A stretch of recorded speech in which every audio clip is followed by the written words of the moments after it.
नमस्कार साथियों, biography channel पर फिर से आप लोगों को और एक नए वीडियो में स्वागत है। आशा करते हैं कि आप लोग अपने जीवन में खुश होंगे, मस्त होंगे और मजे में भी होंगे। हमने आज फिर बॉलीवुड की बैकग्राउंड से जुड़ी हुई और एक रियल किस्से से आप लोगों को रूबरू करवाने वाले हैं।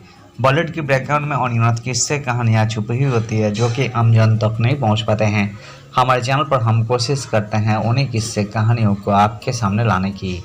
तो चलिए कहानियों पे चलते हैं, शुरू करते हैं बॉलीवुड की बैकग्राउंड से जुड़ी हुई, छुपी हुई और एक नए किस्से।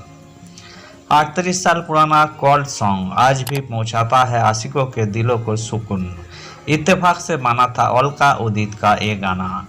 कुछ फिल्में अपने साथ लेकर आती है ताजी हवा जैसा संगीत और उनके गीत बन जाते हैं सदाबहार। ऐसे ही फिल्म रही क़यामत से क़यामत तक। इस फिल्मों के ऐसे ही कुछ से जुड़ा किस्सा साझा कर रहे हैं। संगीत का आनंद।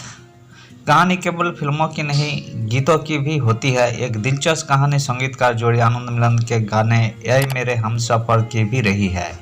क़यामत से क़यामत तक। क़यामत से क़यामत तक फिल्म 29 अप्रैल को अपने रिलीज के 38 साल पूरे करेगी। यूँ तो इस फिल्मों का हर गाना आज भी सदाबहार है, लेकिन ऐ मेरे हमसफर गाने के पीछे दिलचस्प कहानी है। आनंद बताते हैं कि मैंने कोई गाने बनाए हैं, लेकिन यही गाना सबसे तेजी से बना था। इस फिल्मों के निर्देशक मंसूर खान साहब फिल्मों के दौरान अलीबाग के पास मनबा चले गए थे।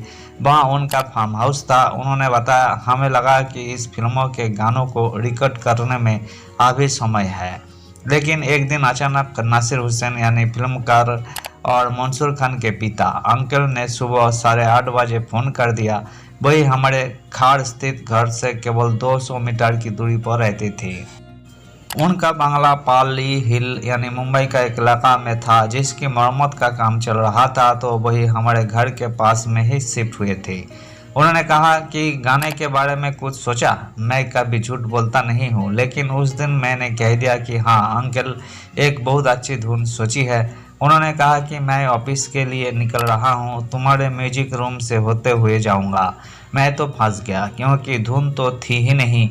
मैंने मिलिंद को म्यूजिक रूम में बुलाया। ऐ मेरे हमसफर गाना किस सिचुएशन में फिल्मों में आने वाला है वही पता था। हमने म्यूजिक रूम में बैठकर तुरंत धुन बनाई।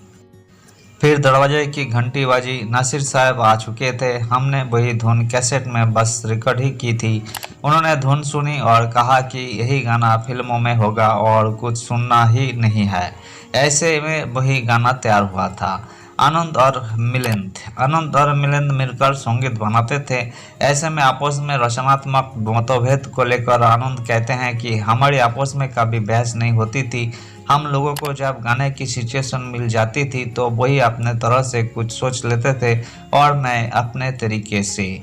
कई बार उनका गाना जब ओके हो जाता था तो उसमें अंतरा में बना देता था वो मुखड़ा। जैसे पापा कहते हैं बड़ा नाम करेगा, गाने का पूरा मुखड़ा उन्होंने बनाया था, अंतरा मैंने बनाया था। आज की फिल्मों में पुराने गीतों को रिकेट करके लेने पर आनंद अपनी राय रखते हुए कहते हैं कि मुझे कभी ऐसा नहीं लगा कि रिकेट किया हुआ गाना ओरिजिनल से अच्छा बना हो। मेरा मानना है कि जो ओरिजिनल गाने के संगीतकार है, अगर वही सक्रिय है, आज के संगीत को लेकर अपडेटेड है, तो उनकी राय भी गाने को रिकेट करते समय लेनी चाहिए। जब जब हमारा गाना रिकेट हुआ है, हमने देखा है कि हमारे ओरिजिनल गाने की रिलेशनशिप काफ़ी बड़ी है। यही भी अच्छा एहसास है। आनंद खुद को समय के साथ कितना अपडेटेड रख पाए हैं, इस पर वही कहते हैं कि समय के साथ अगर नहीं चलेंगे तो हटा दिए जाएंगे। मैंने हमेशा से नई तकनीकों का अपनाया है। लोग कहते हैं कि आर्टिफिशियल इंटेलिजेंस यानी एआई संगीत जगत के लिए खतरा है। वाकई गायकों की आवाज़ को लेकर खतरा है, जैसा पिछले दिनों सैयारा फिल्मों के गाने के साथ हुआ, जहां कुछ गानों को किशोर कुमार दा की आवाज़ में एआई से बनाया गया। इससे जुड़े कुछ नियम बनाने चाहिए। कोई गाने बनाने के बाद कभी काम से ब्रेक लेने का ख्याल नहीं आया। इस पर आगे आनंद कहते हैं कि हम बहुत व्यस्त थे, इन विचारों के लिए कोई जगह नहीं थी। सुनकर ताज्जुब होगा, लेकिन हमने कई सालों तक हर महीने कम से कम 20 गाने बनाए हैं। मेरी एक डायरी है, हाल ही में मैं उनके पन्ने पलट रहा था।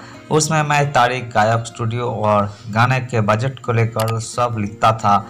एक महीने में तो हमने 33 गाने रिकॉर्ड किए थे, क्योंकि हमें एक शो में जाना था, तो कुछ गाने मिलिंद ने दूसरे स्टूडियो में रिकॉर्ड किए थे, क्योंकि वही तुरंत देने थे। कंपोजर और लेखक का दिमाग हमेशा व्यस्त रहता है। आज भी 3-4 गाने मैं कंपोज कर रही हूँ लेता हूँ। मेरे पास हर जनर के सैकड़ों गाने रखे हुए हैं। मैं सोचना बंद भी कर दूँ तो भी वही गाने सालों तक चलते रहेंगे।